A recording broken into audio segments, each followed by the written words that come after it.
Muy bien, hermanos, ¿listos? Ok. Gracias a Dios por este tiempo. Gracias por las hermanas que nos comparten, que vinieron y comparten el póster. Nuestra hermana Berta, hermana Cristi, mi esposa, ahora le tocó también. Y gracias por todos los que lo han hecho. Gracias a Dios por este tiempo. Muy bien.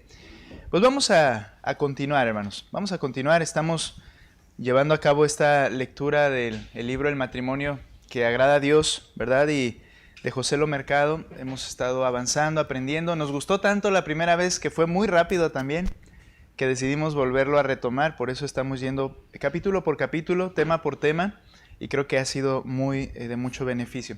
Entonces, ahorita estamos en la idea de que somos uno. Él nos unió como una sola carne para servirnos, ¿verdad? Para poder servir al Señor unidos, indivisibles.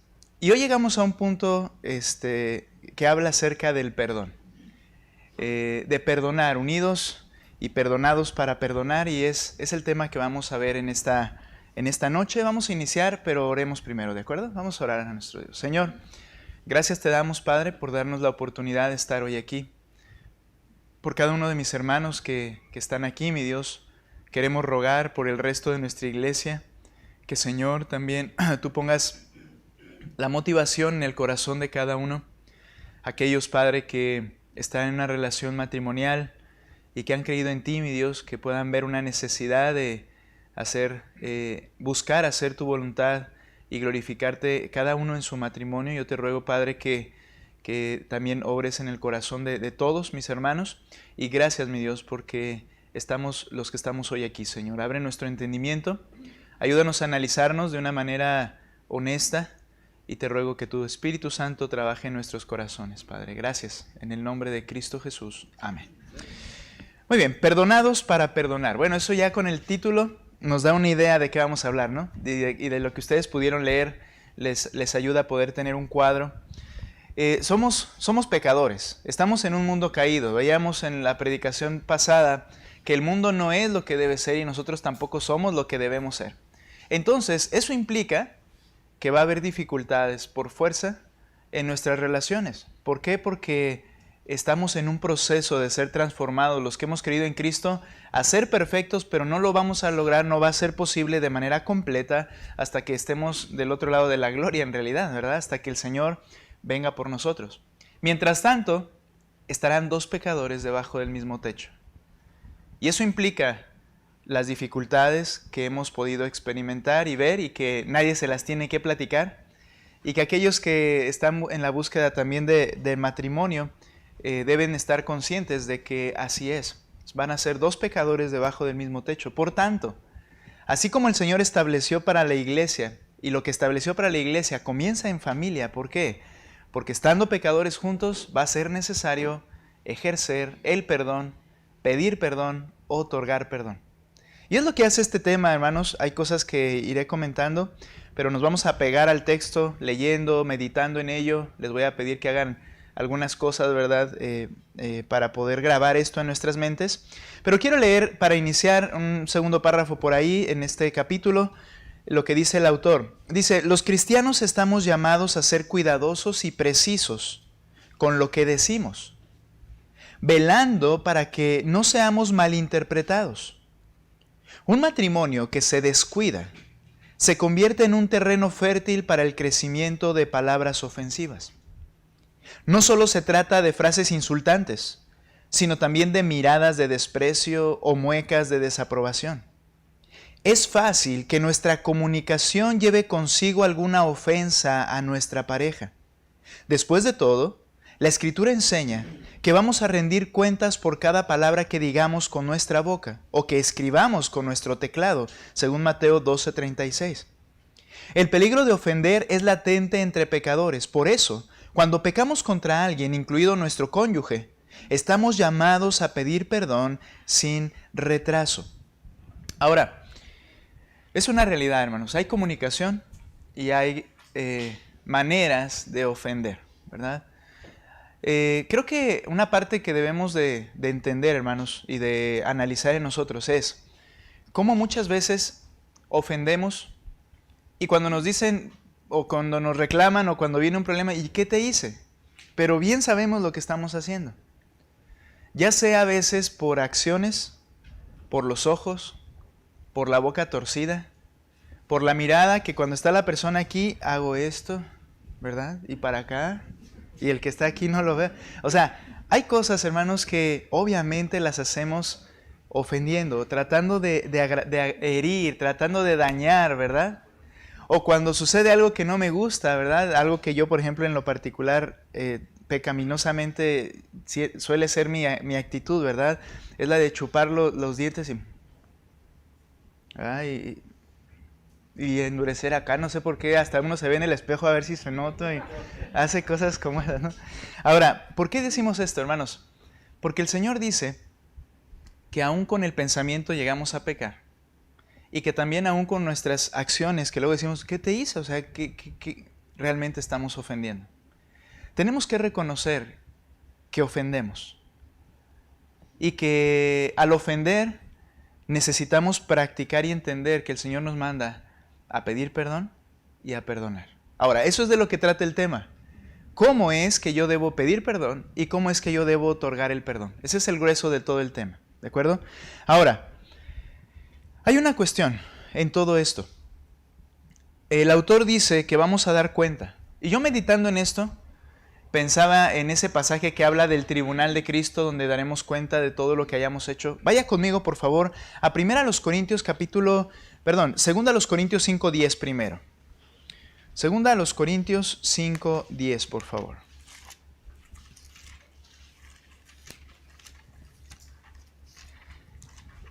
El apóstol Pablo trata, ¿verdad?, acerca de que el creyente debe de tener un temor delante del Señor. Ahora, obviamente el término temor implica un miedo, pero veamos en qué sentido el apóstol utiliza aquí este pasaje para los creyentes. Fíjense, por favor, yo leo el 9 y ustedes, como lo tienen en su Biblia, van a leer el 10, ¿de acuerdo? Dice lo siguiente: por eso, ya sea presentes o ausentes, ambicionamos agradar al Señor. ¿Qué dice el 10? Porque es necesario que todos nosotros comparezcamos ante el tribunal de Cristo para que cada uno reciba según lo que haya hecho mientras estaba en el cuerpo, sea bueno o sea malo. Ante el tribunal de Cristo. Ahora, le está hablando a creyentes. Dice enseguida el versículo 11, por tanto, conociendo el temor del Señor, persuadimos a los hombres. Los creyentes deben estar conscientes de que llegará un momento en que estarán frente a su Salvador y que será un momento de rendir cuentas, según este pasaje.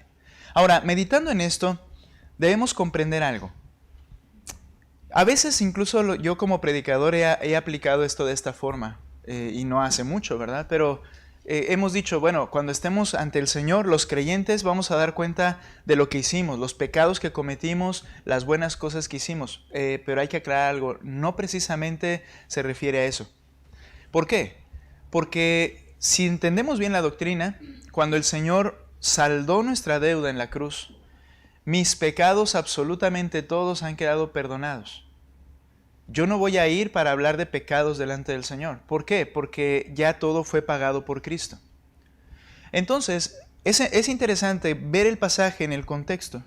Cuando Pablo utiliza ejemplos del atletismo, ejemplos de la vida deportiva, que en Corinto era muy popular porque estaban los Juegos del Istmo, que eran algo similar a los Juegos Olímpicos. Él usa en las cartas a los corintios, usa muchas imágenes de atletas, de los que corren en el estadio, de los que luchan, ¿verdad? Y se refiere a estas actividades deportivas. Y habla del tribunal de Cristo y se refiere al podio, por decirlo así. El bima de Cristo. ¿Qué es esto? El lugar donde se suben los ganadores para ser recompensados con el primero, segundo, tercer lugar. Sabemos algo, que por la gracia de Cristo al creer en Él, tengo que aclarar todo esto para poder aplicar el pasaje. Por la gracia de Cristo dice que somos más que vencedores por medio de aquel que nos amó. Que hemos obtenido la victoria.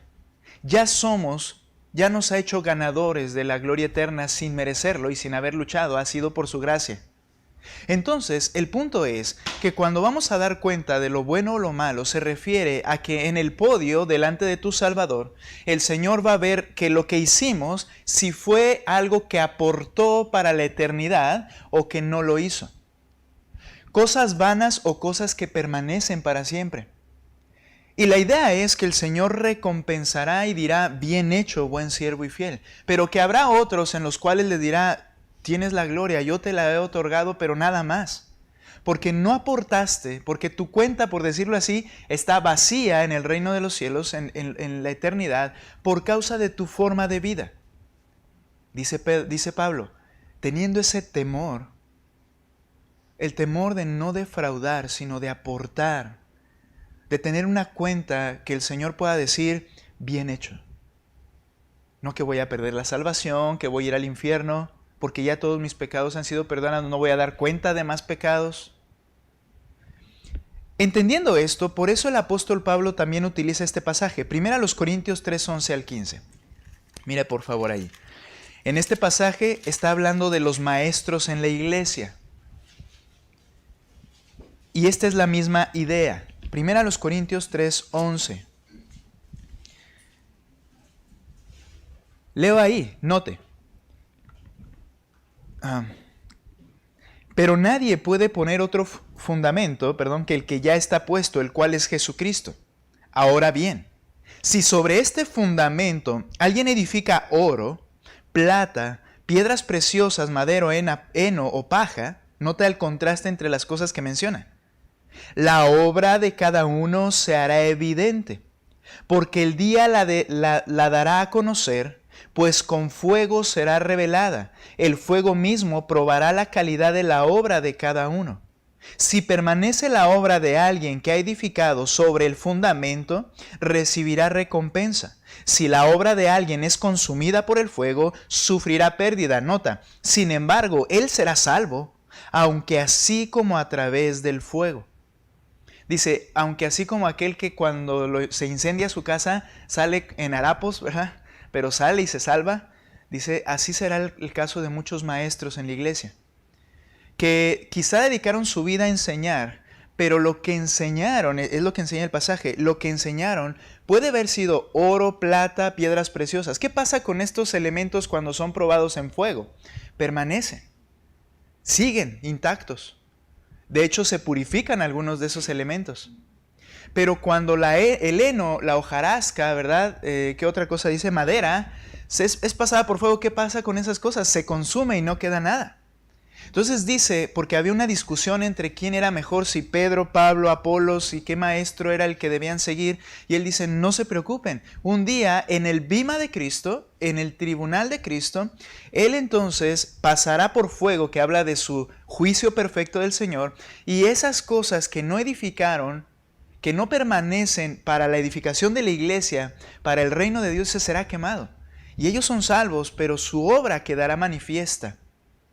¿Por qué explico todo esto? El autor dice, vamos a dar cuenta delante del Señor de toda palabra. Mira, tú desde tu trinchera estás edificando para el reino de Dios, para la eternidad. Velo de esta manera. Ve tu matrimonio como una manera de aportar para la eternidad. Con tu carácter, con tu trato a tu primer prójimo al que debes amar, que es tu esposo o tu esposa, tus hijos. Tú estás edificando desde tu hogar, de hecho, la misma iglesia. ¿O la estás destruyendo? ¿Sabes? Solo tenemos que ver las segundas generaciones de nosotros. Y debemos pensar cómo edifiqué la iglesia. Es verdad, ya cuando una persona es mayor y ha tomado sus decisiones, queda en el Señor y esa persona, pero yo edifico para la eternidad o no lo hago. Entonces, reduciendo todo eso a la relación básica entre el esposo y la esposa, veámoslo como un acto de edificar o de aportar para la eternidad. Por eso debemos cuidar nuestras palabras. A ver, ¿por qué aquí en la iglesia no llego y digo una mala palabra o hago un berrinche, ¿verdad? Y que todos me vean que estoy haciendo un berrinche y me voy enojado, azoto la puerta y todos, porque digo, no, ¿cómo voy a hacer eso en la iglesia? Sabemos y entendemos que no va a edificar a nadie, sino que puede ser tropiezo para alguien. Pero ¿por qué no va a ser eso mismo, tropiezo o edificación, cuando pasa en casa? Edificamos desde el hogar, desde el matrimonio. Nuestros hijos, por poner un ejemplo, están viendo cómo es el trato entre Cristo y la iglesia, en cómo mi papá trata a mi mamá y mi mamá trata a mi papá. Y van a entender cómo funciona la iglesia, cómo funciona Cristo guiando a su iglesia y cuidándola y salvándola, en cómo se relacionan los padres. Por eso a veces hay personas, hay niños jóvenes que crecen, hablamos con Jorge una vez, hay ateos que han salido, la mayoría, muchos del seno cristiano. ¿Sabes por qué? Porque sus padres o su iglesia o sus maestros no edificaron para la eternidad. Y cuando ellos vieron que todo era paja, dijeron, esto es un engaño, esto es una mentira.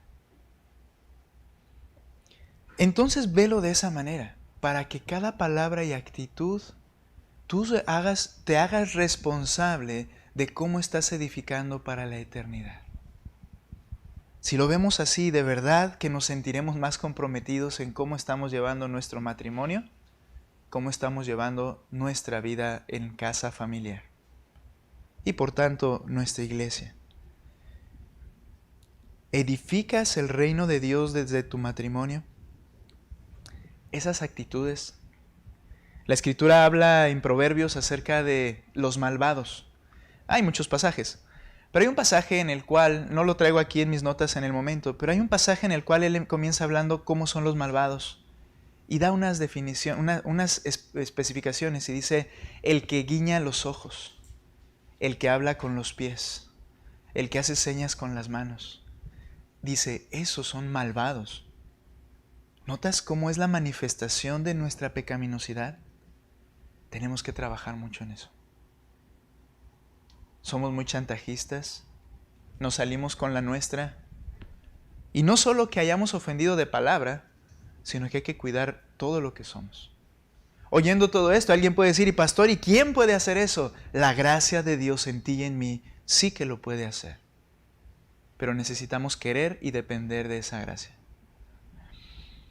Ahora, mencioné que el tema es pedir perdón y perdonar. Y comienza el autor a decir, ok, primero, en primer lugar, debes entender cómo tus actitudes, palabras y todo lo que hay en casa influye en todo lo que es la vida y el reino también, como ahorita yo estoy explicando. Pero, ¿qué significa pedir perdón? Aquí vamos a ponernos en la posición del que ofendió, ¿de acuerdo? Ahora, no piensa en su esposo. Ni el esposo piensa en la esposa. Piensa en cuando tú ofendes. ¿Ok? No en el caso ahorita que vienes quizá ofendido por algo. Tú has ofendido también. Entonces, ahora ponte en el lugar del que ofendió. Y vamos a ver qué significa pedir perdón. Dice el autor, el significado y el valor de pedir perdón ha cambiado en nuestros días. Ya no tiene el mismo peso que se supone que debería tener. ¿No es cierto que tenemos bien arraigado el decir disculpa? Una disculpa. Creo que es muy diferente en nuestro contexto a que decimos te pido perdón. Porque esa palabra de disculpa es algo que manejamos así muy sencillo, ¿no? Y muy rápido. Y sucede algo, bueno, discúlpame si te ofendí. Pues disculpa, no fue mi intención. Disculpa, disculpa, disculpa. Y dice el autor que esas frases lo que hacen es quitarnos el peso de la responsabilidad. En realidad no estoy reconociendo que ofendí, pero si tú estás ofendido, pues disculpa. Y no es como funciona, no es como debiera funcionar. Leo, lo que se ha perdido es una cosmovisión bíblica o un entendimiento completo de lo que significa pedir perdón en la Escritura. Muchas parejas prefieren guardar silencio, ignorar la ofensa. Ignorarla no quiere decir perdonarla, ahorita lo vamos a ver. Ignorar la ofensa y retomar la relación como si nada hubiera pasado cuando los ánimos ya se han calmado. Muchas veces consideramos que esa es una solución. Ok, no voy a hablar, ahorita no vamos a tratar, ya después se me va a pasar y retomamos la relación. Eso no es pedir perdón. Ahora, o perdonar. Este tipo de comportamiento es contrario a la Escritura, que la Escritura nos manda ¿cuántas veces? Que pidamos perdón si hemos pecado contra alguien. ¿Cuánto más si esa persona es nuestro esposo o nuestra esposa? Note por favor Colosenses capítulo 3, hermanos. Vamos por favor a Colosenses 3.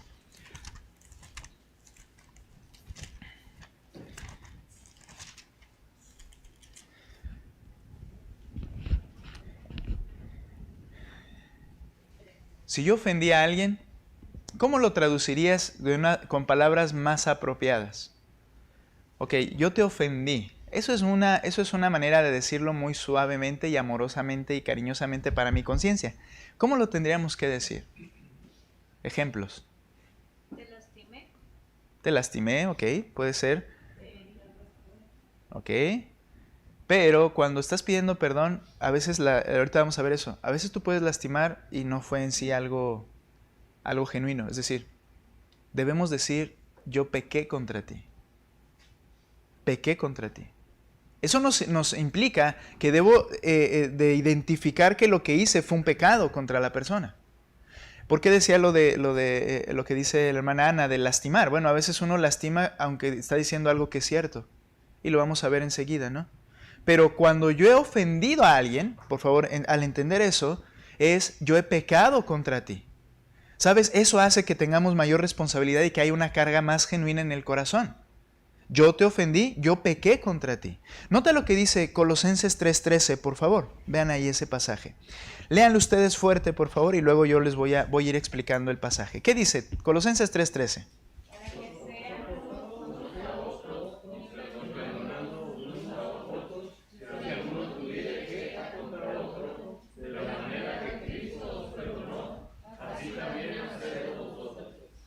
¿Sí dije bien? Sí, ¿verdad? Colosenses. Yo estaba en Efesios.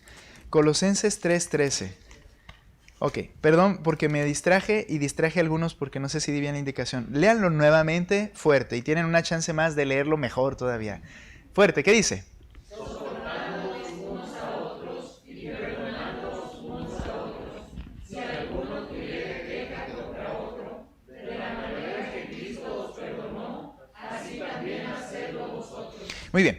Desde el punto de vista bíblico, dice el autor, siempre debemos pedir perdón cuando hemos pecado contra alguien. Siempre. Luego dice, pedir perdón está ligado a una aceptación de culpa seguido de arrepentimiento. No es el clásico si te ofendí, porque eso quiere decir que no te lo hice, pero tú crees que te lo hice, entonces sí te ofendí. No, el pedir perdón, para pedir perdón bien tengo que aceptar que tengo la culpa de que yo he pecado contra la persona. Nota el texto, por favor. En este versículo, el 3:13, dice lo siguiente. En primer lugar, soportándose unos a otros. Esto implica, no sé si en alguna ocasión te ha pasado, ¿verdad? Que ahora que tuvimos la oportunidad de ir a Krill, en los baños donde teníamos la bendición de bañarnos con agua calientita en medio de ese lugar que estaba bien frío. Y al estar bañando yo estaba con Santi, ¿verdad? Eran unos baños especiales. Y yo estaba con Santi y ese soportándonos unos a otros es sujetándonos unos de los otros. Cuando trataba él de cambiarse, le daba pena, ¿verdad? Y no salió completamente, pero para no mojar abajo con su ropa, él se sujetaba de mí. Y entonces intentaba ponerse, yo le agarraba y él se metía un pie y estábamos haciendo malabares, ¿verdad? Y cuando yo necesitaba me apoyaba en él. Ahora, esa es la idea, soportándose unos a otros, es que siempre necesito de alguien para poder apoyarnos uno al otro en el momento en que estamos tambaleando. Yo puedo agarrarme de ti, tú puedes agarrarte de mí, a veces yo tengo que soportar tu peso, a veces tú tendrás que soportar el mío, a veces tú tendrás que tolerarme un poco más, a veces yo tendré que tolerarte a ti. Esa es una relación bíblica y correcta, sopórtense unos a otros. Pero luego dice, perdónense unos a otros. Miren, aquí no es la esposa la perdonadora oficial. Hermanas, yo sé, pero no son ustedes las que siempre perdonan. Ustedes también deben aprender a pedir perdón. ¿Sí? Hermanos, no son ustedes los que, yo siempre le voy a decir que sí para que no se... No. Ofendemos muchas veces. Esto es para los dos. Dice unos a otros. Ahora, interesante. Cuando dice perdonándose, si alguno tuviere queja contra otro, dice el versículo, si alguno tuviere queja contra otro, Como Cristo los perdonó, así también háganlo ustedes. Ahora, aquí hay algo. Perdonar implica que hay una ofensa genuina. Dice, si tuvieres queja uno contra el otro. ¿Qué es esto? ¿Qué es la palabra queja? La palabra queja, que es monfe, significa inculpar o acusar. Es decir, yo puedo decir, tú has pecado en esto contra mí. Hay un argumento claro de una falta clara que se cometió. Entonces, yo tengo una queja contra ti. Entonces, perdónense. Ok, y esta es la queja, muy bien. El otro la reconoce. Es verdad, yo pequé contra ti, te pido que me perdones. ¿Y la otra persona qué debe hacer? Perdonar. Pero hay una queja, es decir, hay un pecado, hay una falta. Esto es muy importante, hermanos, si no vamos a entrar en una relación viciosa, en la cual quizá en una ocasión es que no te quise hacer eso. Sí, pero me ofendiste. Bueno, pues perdóname. Y se va a convertir en una relación viciosa porque luego de cualquier cosa está, ok, perdóname. Y ya no voy a sentir que estoy pidiendo perdón, no siento carga por mi culpa y la otra persona siempre está ofendida. O al revés, ¿verdad? Hay una falta real que debe ser reprendida. ¿Recuerdas cuando el Señor Jesucristo dijo a los discípulos, si tu hermano peca contra ti, hay una falta? Dice, repréndele estando tú y él solos. Esa palabra, hermanos, se refiere que le tienes que hacer ver la falta de manera clara. Alguna vez yo decía, no vas a ir con tu hermano a decir, es que me duele el corazón con lo que hiciste. No es el punto. El punto es, tú pecaste. Fue contra mí, pero sabes que todo pecado tiene otra dirección. Y es el Señor. Y le tienes que dejar claro, mira tu mentira, mira tu golpe y traes el ojo ahí morado, ¿verdad? Mira tu ofensa. O sea, hay muchas clases de falta. Es y la persona lo reconoce. Entonces, reprender es hacerle ver la falta. Entonces la persona acepta esa falta, honestamente dice, sí, yo lo hice, te pido perdón, y la otra persona otorga el perdón. Hermanos, esta dinámica será hasta que muramos, de verdad. Sopórtense y perdónense unos a otros como Cristo lo hizo. Hablaremos de eso en un momento. Yo ofendí a Él y Él me perdonó absolutamente todo. De esa manera, ¿por qué tú limitas tu perdón a ciertas áreas? Si Cristo a ti, si lo experimentaste, te perdonó todo absolutamente cuando creíste en Él. Es de gran importancia usar un lenguaje bíblico al resolver conflictos. Por ejemplo, pone el autor, en mi familia no decimos tengo estrés, sino estoy ansioso. El primero supone que el problema es externo a uno, pero la ansiedad es un pecado en la Biblia del que debemos arrepentirnos. Llámalo como lo que es. Mi esposa Katy, y yo hemos aprendido a ser intencionales en nuestras palabras. Nunca decimos, no era mi intención decir eso, porque nuestras palabras revelan lo que hay dentro de nosotros. Realmente sí es mi intención. Dijo el Señor Jesucristo, y da el texto Mateo 12:34, porque de dentro del corazón sale los malos pensamientos, los hurtos, los homicidios, y luego de qué habla la boca, de lo que hay en el corazón. Entonces realmente mi boca está sacando mi verdadera intención. Sí, esa vez que te martillas, sale lo que hay en nuestro corazón.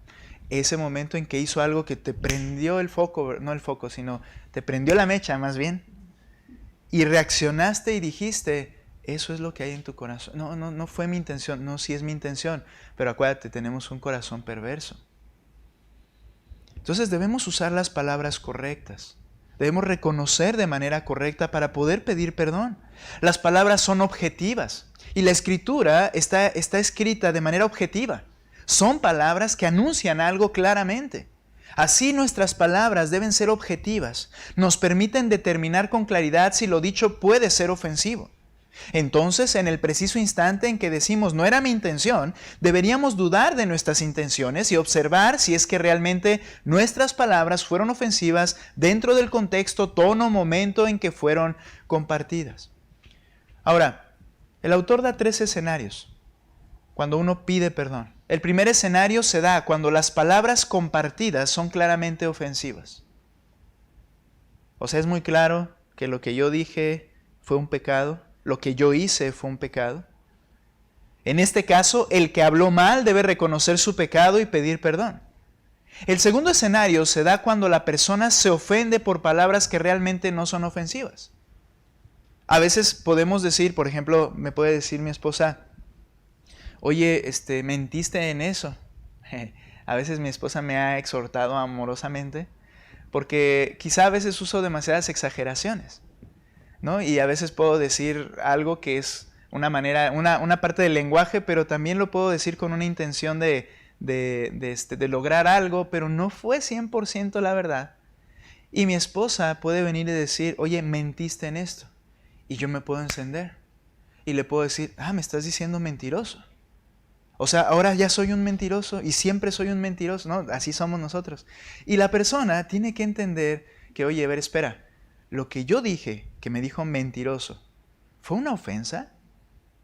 Y cuando aclaramos que no fue una ofensa, entonces no tiene por qué pedirme perdón.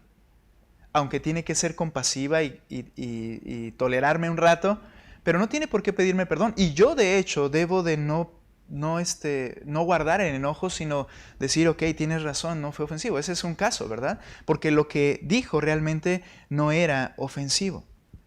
Ahora, existen pecados muy evidentes, dice el autor, como el adulterio o la estafa. En esos casos debemos confrontar el pecado directamente. Sin embargo, hay otras situaciones que no son tan claras, especialmente en temas relacionados con la comunicación. En esos casos, el ofendido debe ir con la persona que se ha sentido ofendida y aclarar la situación. El ofensor, está mal escrito yo creo, debe ir con la persona que se ha sentido ofendida y aclarar la situación, ¿verdad? Porque son palabras, son realidades, vamos a ver cuál fue el pecado, tenemos que tratarlo y vamos a arreglarlo.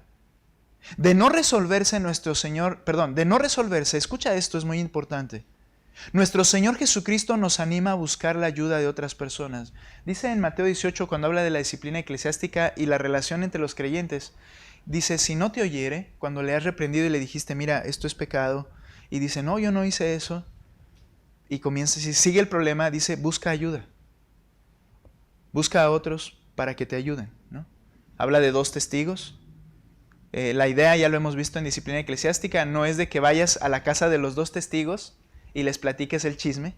La idea es, por favor, quiero que estén presentes, vamos a tratar un tema mi hermano y yo, pero quiero que estén, ellos no saben qué está pasando, se sientan y comienzan a ver y ellos entonces ya sin un prejuicio previo, sin tener, eso obviamente es un prejuicio, algo previo, pero sin prejuicios, ellos van a escuchar y van a ver la situación y van a buscar ayudarnos a los 2.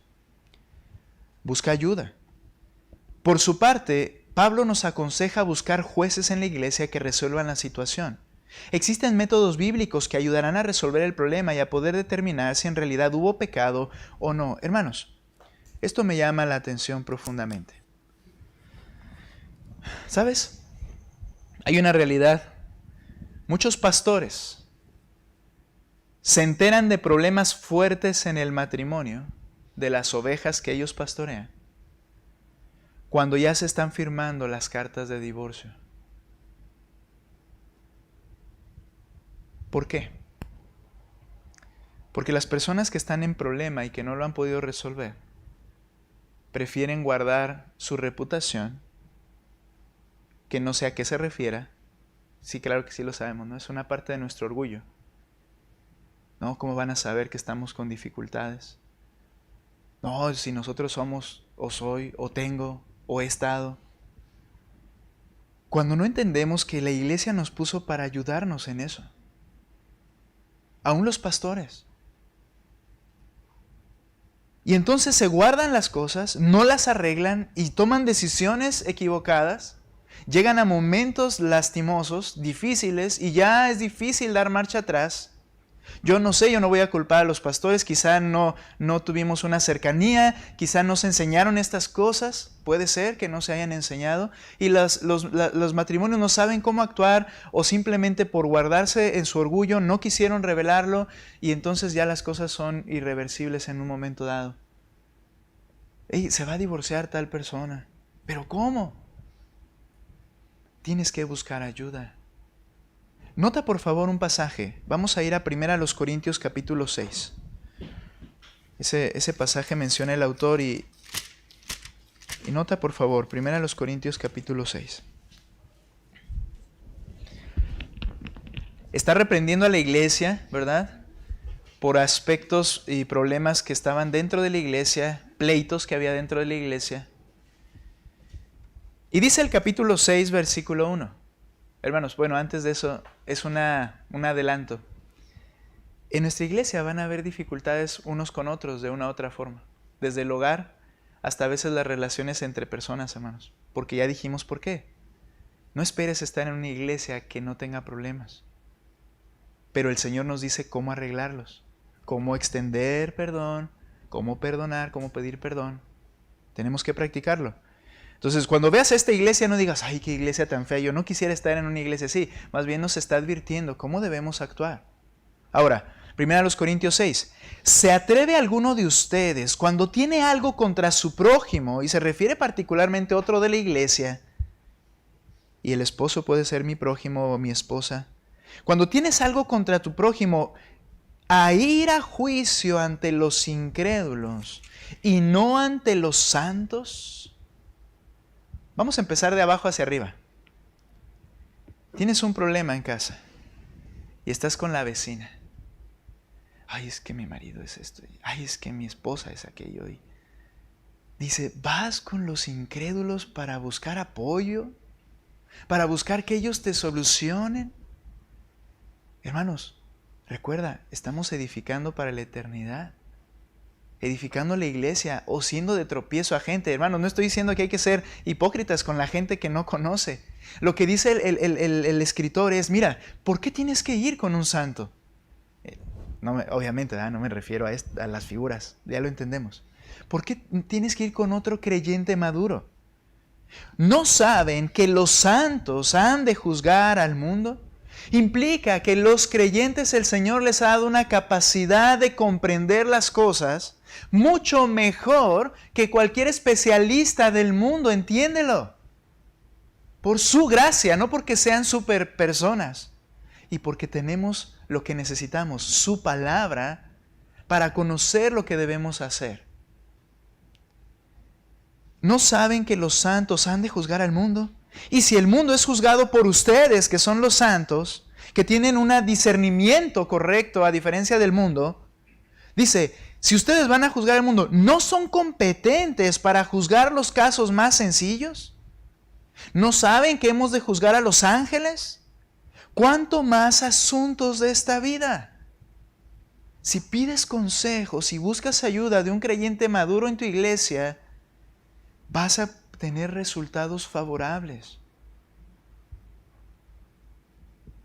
Asuntos de esta vida, claro que los podemos resolver. Claro que podemos dar un consejo. Y un consejo que sea mayor y permanente, que marque la eternidad. Sino que, ¿qué era lo que estaba pasando? Verso 5. Para vergüenza suya les digo, ¿acaso no hay entre ustedes algún hombre sabio que pueda juzgar entre sus hermanos, sino que hermano contra hermano litiga, y esto ante los incrédulos? Comienzan los problemas, y más cuando crezcamos. Y hay un negocio, ¿sabes? En una ocasión un pastor optó por enseñar algo como doctrina que no tiene nada que ver. Yo entiendo su preocupación y su angustia, pero él enseñó que en la iglesia nadie debía hacer negocios con nadie. ¿Sabes por qué lo dijo? Porque hay problemas. Pero la Biblia no dice eso. Al contrario, la Biblia dice, si tu amo es un creyente, sírvele mejor. Si tu siervo es un creyente, si trabaja para ti, sírvele mejor, cuídalo mejor, no seas grosero con él, trátalo con amor, es tu hermano en Cristo. No hay una prohibición a tener relaciones y negocios, pero hay problemas. Bien, ahora, ¿cuál es la cuestión? Había problemas en sus relaciones e iban ante los jueces. Se estaban criticando y diciendo uno al otro, es que él me defraudó, es que este hizo esto, es que esto. Y dice, si de por sí es una falta que ya tengan problemas, ¿cuánto más que vayas delante de quien no debes ir? Pero sabes, hermano, quizá nuestro orgullo nos hace ser herméticos y seguimos con el problema. Dice el Señor, ayúdense, sopórtense, Habla con un hermano maduro. Háblale tal vez de tu pecado que no puedes hablar con tu esposo o tu esposa, no sé por qué. Habla de tus problemas. Pídele consejo. Para eso nos puso en una comunidad de creyentes, hermanos. Si no, ¿para qué estamos? ¿Para venir y pasar un rato el domingo? ¿Perder el tiempo o aprovecharlo como tú lo quieras ver, escuchando a una persona hablar y luego después vivir la vida como se nos plazca? Él ha formado una comunidad. Cuando no puedas resolver esta parte de pedir perdón y no haya una solución, puedes buscar ayuda dentro del pueblo del Señor.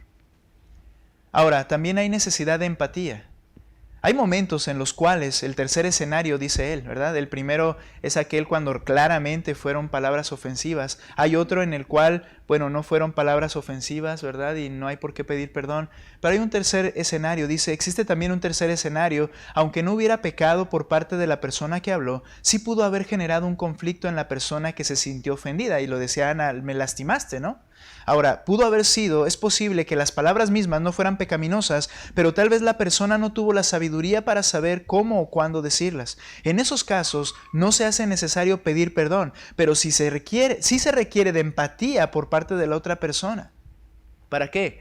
Para entender, ok, sé que no fue la manera, ni era el momento, lo dije de una manera no apropiada, no dije algo que fuera malo, pero entiendo, ¿verdad? Y tienes que ser empático con la persona. Todos necesitamos aprender a pedir perdón, hermanos, y reconocer nuestro pecado. Y es mejor hacerlo al momento. A veces ofendemos por el enojo, lo que sea. Ojalá pudiéramos cuanto antes acercarnos para pedir perdón.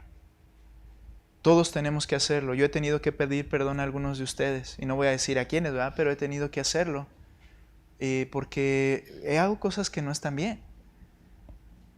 Tenemos que aprender a pedir perdón. Ahora, pongámonos en el otro lado.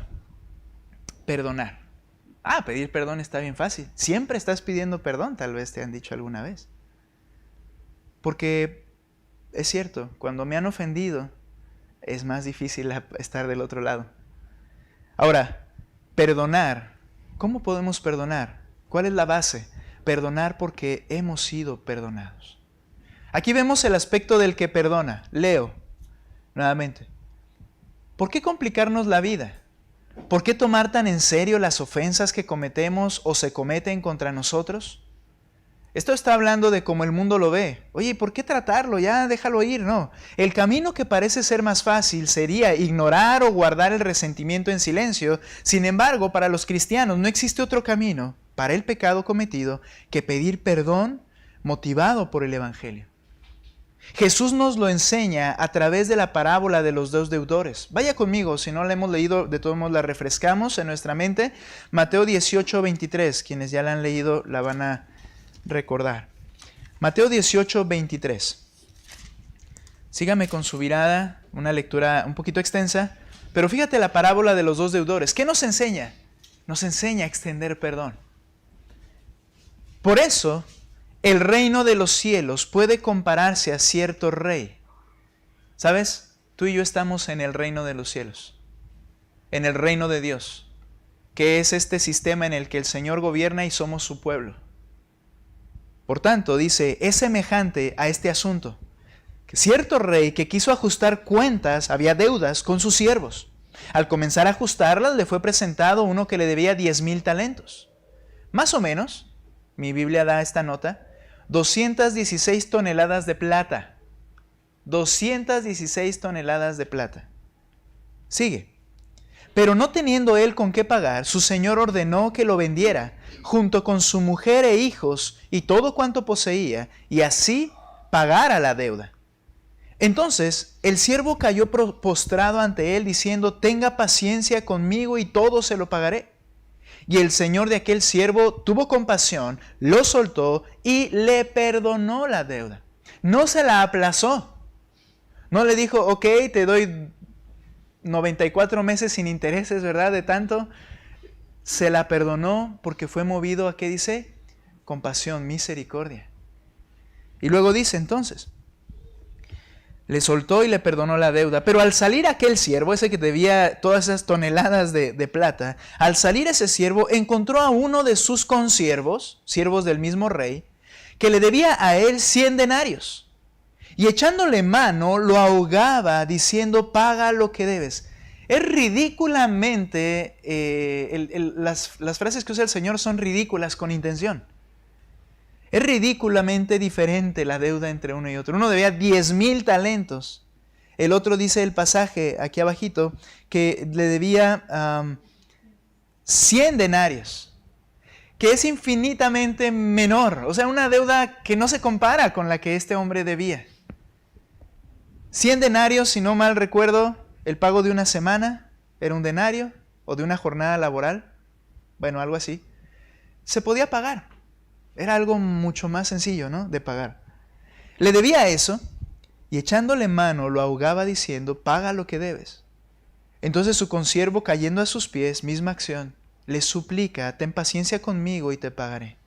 Sin embargo, él no quiso, sino que fue y lo echó en la cárcel. No, tienes que pagar, hasta que pagara lo que debía. Así que cuando sus consiervos vieron lo que había pasado, se entristecieron mucho, fueron y lo contaron a su señor todo lo que había sucedido. Entonces, llamando al siervo, su señor le dijo, siervo malo, te perdoné toda aquella deuda porque me suplicaste. ¿No deberías tú también haberte compadecido con tu consiervo, así como yo me compadecí de ti? Y enfurecido su señor lo entregó a los verdugos hasta que pagara todo lo que le debía. Así no va a actuar Dios. Si Él ya te perdonó, ya te ha perdonado para siempre. Pero mira lo que dice el Señor. Así también mi Padre Celestial hará con ustedes si no perdonan de corazón cada uno a su hermano. Esto no quiere decir que la deuda mía va a volver a regresar, lo vamos a ver en un pasaje. ¿La enseñanza cuál es? Perdona como fuiste perdonado. ¿Cuánto te perdonó Cristo? ¿Por qué crees que tu esposo o tu esposa merece las llamas del infierno por haberte insultado de esa manera si el Señor, Dios Santo, te perdonó la deuda que sí te llevaba a las llamas del infierno por la eternidad? Mi deuda es impensablemente mayor, o viéndolo de otra forma, menor, la que cometió conmigo esta persona a la que yo cometí con el Señor. No se puede comparar. Porque yo estoy fallando contra un pecador y soy un pecador, pero en esa falla contra el Dios Santo, el que tiene el poder de todas las cosas, no se puede comparar.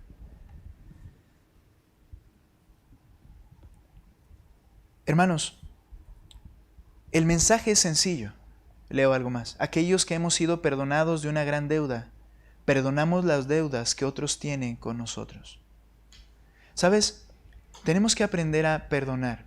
Ve conmigo un texto, Colosenses 2:13, por favor. No sé si ya lo vimos, pero ya estamos llegando a la parte final.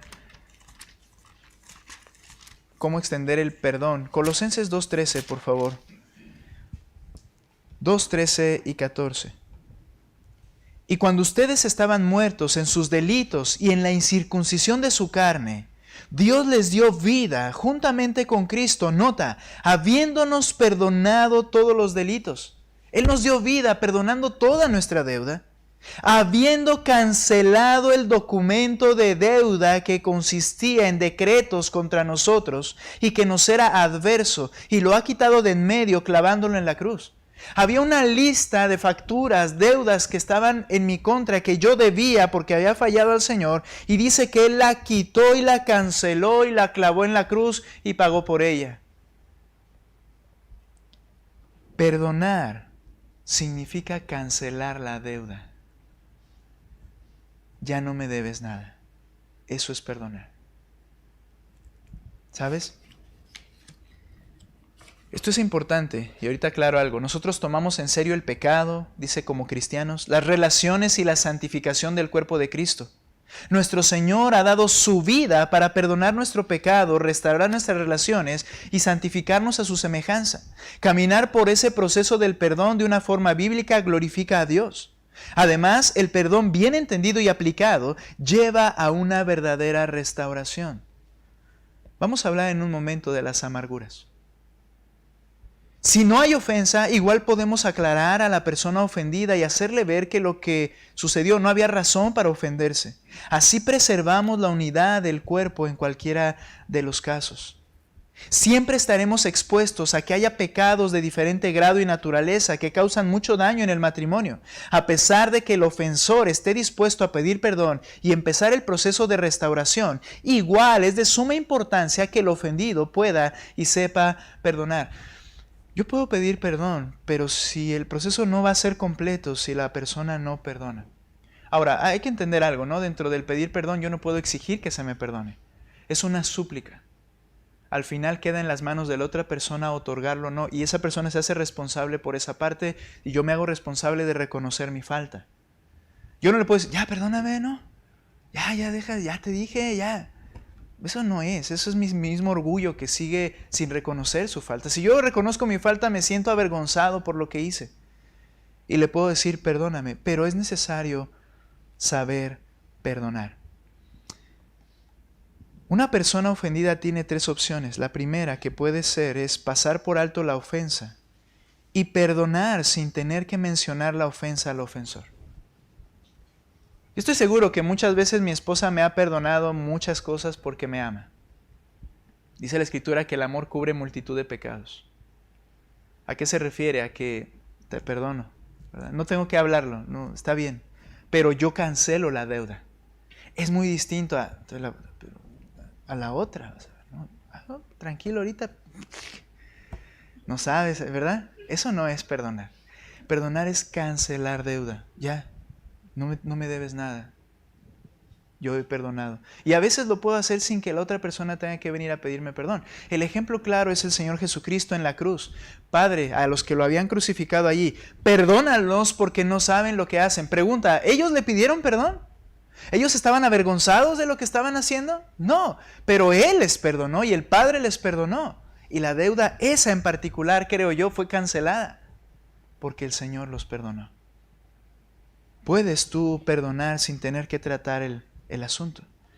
Pero hay una segunda opción, que guardes resentimiento. Recibo una ofensa, pero en lugar de pasarla por alto o de perdonarla, que me gusta más ese término, ahorita vemos, de cancelar la deuda, la guardo en el corazón.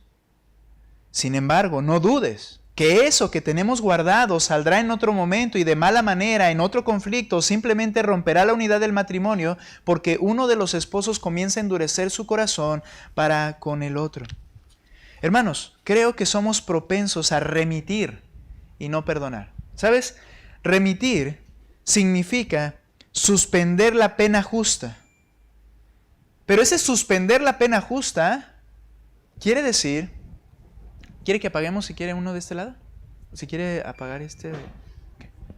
¿O quiere hacer ruiditos? No se cree. No, está bien, hermana, gracias. No, gracias, hermana. No se preocupe. Muy bien, ahora, escuchen. Muchas veces remitimos. Remitir es suspender la pena justa, pero es algo que tiene el fin de que se debe pagar en un momento. Perdonar es cancelar, pero a veces la pasamos por alto diciendo después la vas a pagar. Y eso guarda resentimiento. ¿Sabes? Creamos una lista de facturas por pagar y la tenemos bien empaquetada allí, que ya no cabe en mi corazón. Y lo único que hace es hacerme un amargado a mí. Hay resentimiento en mí. Lo veo y lo odio, o la veo y la odio. Porque tienes una lista de facturas que todavía están pendientes de pagarse. No perdonaste, solo las almacenaste. Tú te vas a herir, tú te vas a amargar, tú te vas a hundir y vas a destruir tu matrimonio también o tu relación, cualquiera que ésta sea en la que hay esta cuestión. Es muy distinto cancelar la deuda que remitirla simplemente. ¿Sabes cómo solamente a veces las estás remitiendo? Dice el autor, cuando viene otra situación y la recuerdas y la sacas a colación y dices, pero tú hiciste esto, pero te acuerdas de esto, pero cómo actuaste, pero no hemos perdonado. Al final tienes esa opción.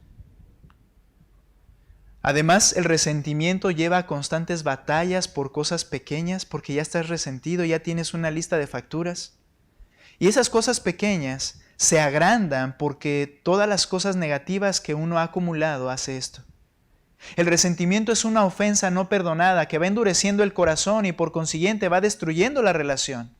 La razón que destruye la relación es que el resentimiento frecuentemente va acompañado de amargura que no permite que la persona se relacione de forma saludable. Te dejé una hojita y si tienes una pluma, por favor, tómala en este momento. Haz una lista de esas pequeñas, y te voy a dar solamente 2 minutitos, entonces con eso nos limitamos. Haz una lista de esas cosas pequeñas o grandes que han producido en ti resentimiento. ¿Te sientes dolido? ¿Te sientes amargado en un área? Sé honesto contigo, contigo misma, no, ¿verdad? No se dice así. Contigo mismo, hermana, hermano. Y escribe esas pequeñas cosas que por esto, las cosas que han causado en ti un resentimiento hacia una persona. Puede ser tu esposo, tu esposa, puede ser alguien más. Una pequeña lista de cosas que no has cancelado y que son facturas que aún están ahí por pagar. ¿Te ayudo? Esas que sacas y en las que piensas cuando te acuerdas y rechinas los dientes por la otra persona. Piénsalas.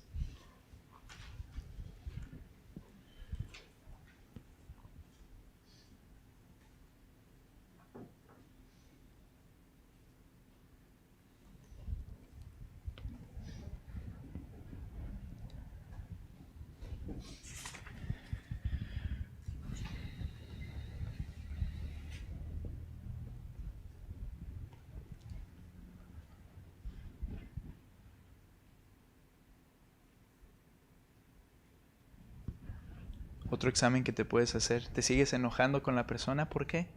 ¿De qué te acuerdas? Eso te va a ayudar a poner algunas más.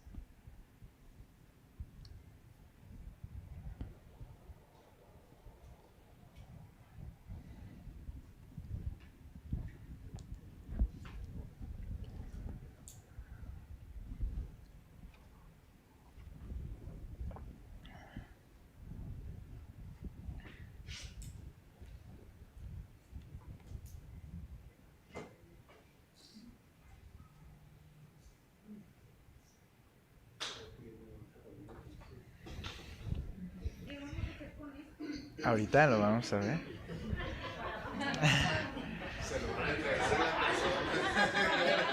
Van a pasar, no sé, lo van a leer en voz alta. No, va a ser de ustedes, va a ser privado, no se preocupen. Con razón veía algunos que yo dije, ¿ya acabaron? No lo quieren escribir, ¿verdad? No, escriban sí, por favor. Ahora, quiero que tomes un momento, si la hiciste ahí la lista y fuiste obediente, perfecto, si no, si la hiciste mental.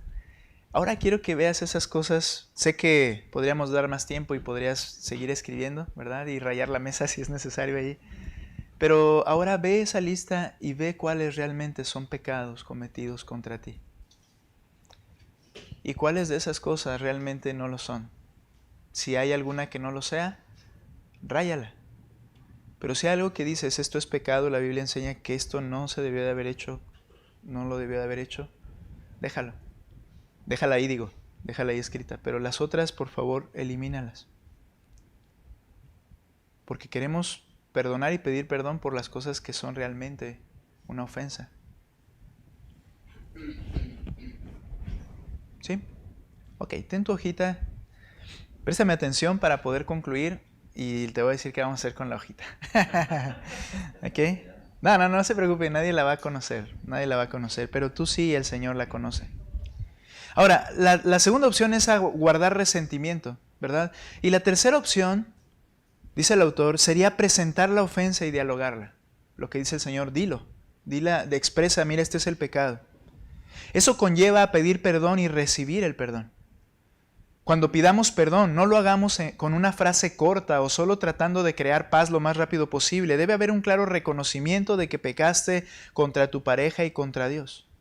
Al pedir perdón, usa un lenguaje bíblico que no suavice el pecado. Yo fui un grosero, yo te ofendí, yo te insulté, yo te mentí, yo te robé, yo te transé, yo te difamé, yo chismeé de ti. Yo lo hice, perdóname. Yo te hice ponerte en mal delante de los demás con lo que hice, perdóname. Necesitamos ser claros y pedir perdón con un lenguaje bíblico y no suavizando los pecados. Llama al pecado como lo que es. El lenguaje bíblico nos hace ver la seriedad del pecado, asumimos la responsabilidad del mismo. El que perdona entonces debe mirar el Evangelio y entonces entregar el perdón. ¿Cuántas veces no nos pasa, no? Decir, está bien, pero ahorita no. ¿Sabes qué? Tú mismo te puedes amargar. Guardas ese resentimiento. Recordemos que debido a que hemos sido perdonados mucho más por Dios, es que podemos extender perdón. Nuestro pecado contra Dios es infinito y Él lo borró a través del sacrificio en la cruz. Por consiguiente, podemos otorgar gracia a aquellos que han pecado contra nosotros y nos están pidiendo perdón. Cuando alguien pide perdón en mi hogar, dice el autor, el que perdona dice, me es fácil perdonarte porque Dios me ha perdonado mucho más a mí. Eso es entender el Evangelio. Es fácil que te perdone porque Dios me perdonó más. Si existe amargura en tu matrimonio producto del resentimiento, te animo a que antes de desear cambiar a tu cónyuge, mires a Cristo y recibas su perdón, para que puedas entonces perdonar.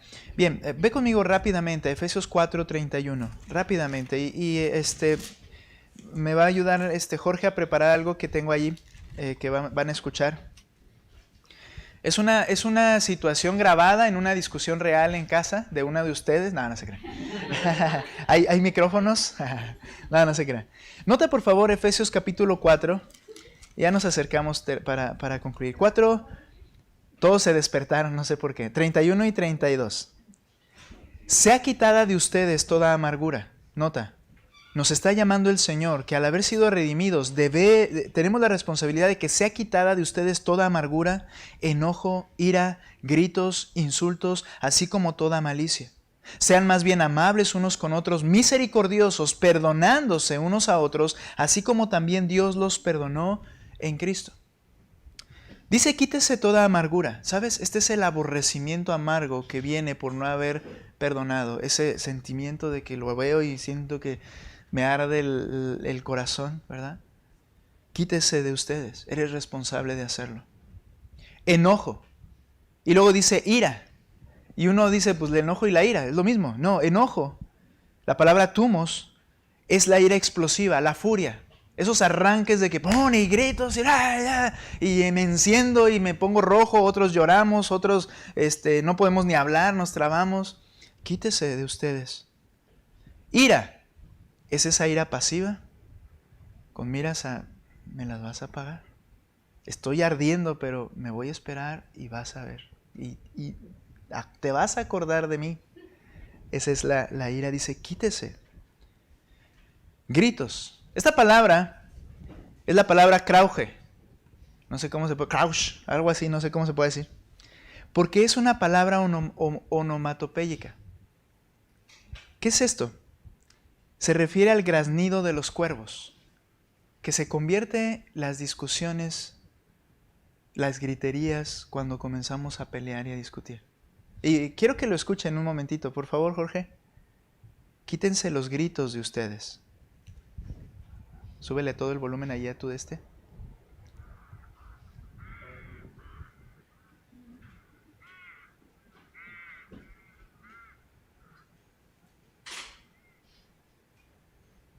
Ese. ¿No se oye? Okay. Vuélvelo a colocar si quieres.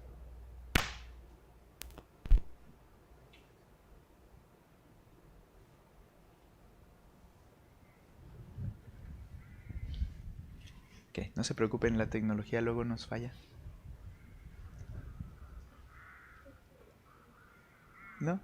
Ok, no te preocupes. Lo voy a poner aquí en mi micro. ¿Sale?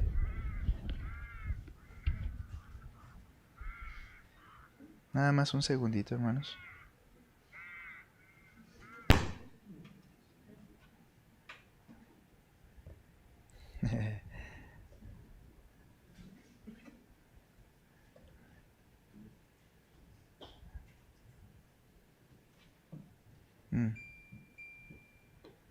Ok.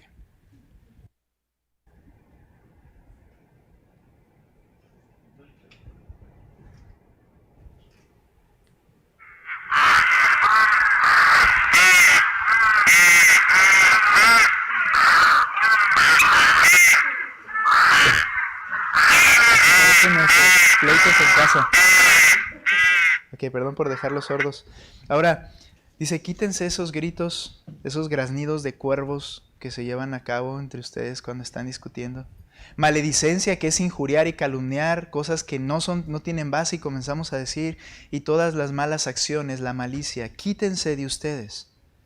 Tenemos que entender que debemos pedir perdón de manera bíblica a la luz de todos los pecados que Dios nos ha perdonado. Nos es más fácil perdonar a los demás si Dios nos ha perdonado así. Conociendo que nuestra condición caída requirió el sacrificio del Hijo de Dios, anunciado en el Evangelio, sabemos que somos propensos a pecar, por lo que somos prontos en pedir perdón. Tengo que concluir todo esto. Hay que entender que cuando nosotros pecamos, hemos pecado ante el Dios Santo y mi pecado es infinitamente mayor, pero mi deuda fue cancelada. Y eso debe facilitar que yo pueda perdonar al que me ofende. Puede ser que ni siquiera tengamos que tratar el asunto, yo podría perdonar. Puede ser que yo quiera tratar el asunto y explicar para ayudar a la persona a entender su falta, pero voy a perdonar. Te invito a que veas esa pequeña lista que has elaborado, que la pienses si no la escribiste. Quiero que medites en el perdón que has recibido por Cristo, el Dios eterno a quien tú has ofendido. Quiero, también en tu hojita, que coloques el nombre de aquella persona contra la que tienes el resentimiento, pero no pongas el nombre, pon una línea solamente que represente el nombre de esa persona, porque luego los demás pueden verla allí. Haz una línea y esa línea representa a la persona que que consideras tú, ¿verdad? Y ante la cual tienes resentimiento. ¿Ok? Ahora, si el Espíritu Santo en esta noche te convence, escribe frente a la línea que has puesto lo siguiente: me es fácil perdonarte porque Dios me ha perdonado mucho más a mí.